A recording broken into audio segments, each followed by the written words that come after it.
Hello there, and welcome to an architectural overview of Phosphorus 5.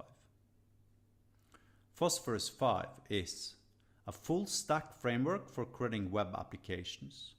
It contains all commonly used components you need.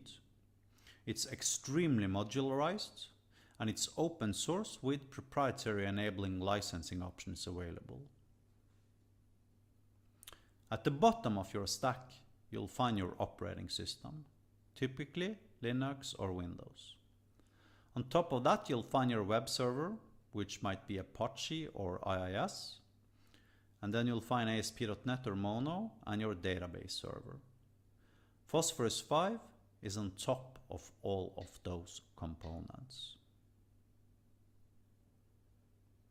Now, inside of Phosphorus 5, you'll find a database layer, Hyperlambda, authorization, AJAX, cryptography, authentication, file input-output, HTTP REST, and in fact there are more than 30 C# components in Phosphorus 5, all of which are loosely coupled with zero dependencies between them. They can still perfectly communicate thanks to the active event system. Now on top of Phosphorus 5 again, you'll find a desktop module and micro, both of which are optional to use. Desktop contains typical helper functions most web applications requires, such as logging in, logging out, changing your password, authorization on access to URLs, etc., etc., etc. While micro is a microscopic CSS framework and AJAX widgets library, allowing you to declare your web apps. Now, all of these components combined just so happens to have a couple of unique selling points or unique traits. Among other things, it more or less allows you to quote-unquote declare your web apps without requiring coding.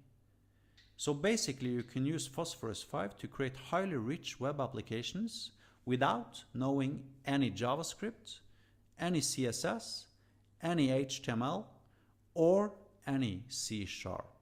And you will still be very much able to create highly rich and advanced web applications. So exactly what can you create? Well, let's have a look at some example code. Now, before we look at what you can do with Phosphorus 5, let me ask you a question. How many login dialogues have your organization created over the years? How many login dialogues do you need?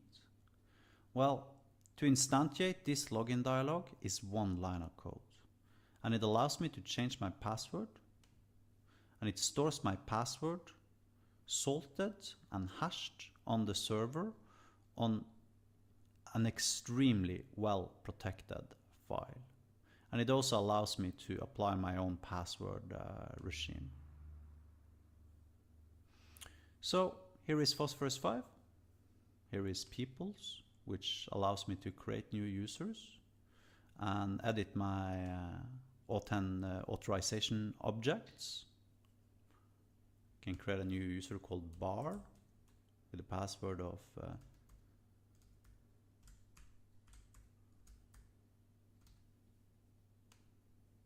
and I now created a new user. I now deleted my user. Let's have a look at some of our snippets. This is hypereval, which allows me to store hyperlambda snippets in my database. See if we can find search pi. Here is page, 45 lines of code. Let's preview it. That's how it looks like.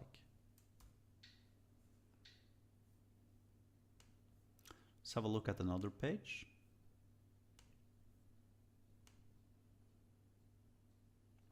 And both of these are widgets from Micro.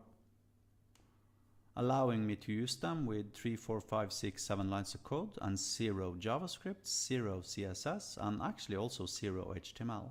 Even though if I look at the code that's actually generated, you will see that it's perfectly fine HTML. So basically the construct of hyperlambda allows me to declare my app, and the end result becomes that Phosphorus 5 generates perfectly standardized and valid HTML out of it. Here you can see, for instance, I include the CSS files from Micro, then I create a widget. This is a typical container row column layout, which probably most of you who have ever used Bootstrap have seen before. Here I declare an H1 element with the sales per person. Let's do hello world. And in fact, if you want to, on click,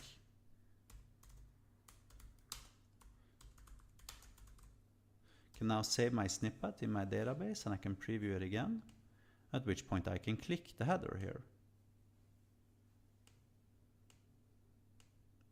Notice in the top right corner here. And I did that with 2 lines of code.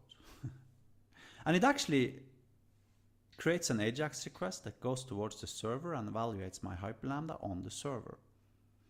So hyperlambda has an extremely simple to understand syntax, kind of like similar to YAML. However, in functionality, it's more similar to like XML and XSLT. And although it's actually Turing complete, it only contains 2 syntactic elements. So anyone who have ever been used to YAML will probably easily recognize it. And actually here we see the unknown on the on-click here. If we click unknown here, you will see a small information window. So let's change this page. Create -widgets.modal, control space, autocompletes, widgets, h3, inner value, hello world, p, inner value, this is a paragraph, oops, button, on click, .info, hello world. Save it as foo and preview it. Whoops. We forgot an inner value on our button. Click me, save it and preview it. And at this point we also need to include micro.css.include the CSS. Let me see, micro.widgets model, and here we go. Now if you want to create something slightly more advanced, okay, let's show that modal window. Create widgets, class container, widgets, div, class row, widgets, div, class call, widgets, h3, inner value, AJAX happens here, button, inner value, display modal window, on click, tab, tab, tab, tab, tab, tab, save, preview. That was 26 lines of code.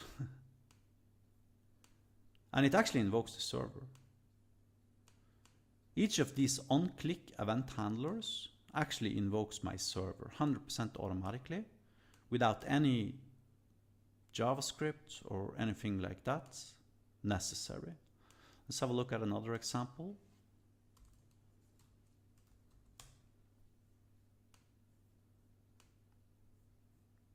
This is a tree view. And it's actually dynamically fetching the files from my server. These are my actual folders on disk, and it's 50 lines of code. Now, of course, to create something similar in literally any web app framework I know about would probably require hundreds of lines of code in multiple different programming languages. At the very least, HTML, CSS, JavaScript, and some server-side programming language such as PHP and C#. Now this thing here was actually created in 3 days, which I think is pretty impressive when you realize what it does. You see, this is actually a MySQL database admin. It's basically an alternative to PHP MyAdmin.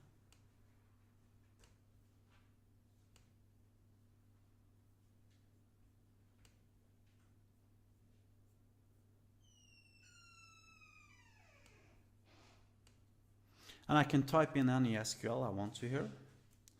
Select all from, I even have autocomplete, sales or address book, which are my 2 tables. Sales as S, where S dots, and I still have autocomplete. Amount more than 500. Order by product, descending. And it just did that.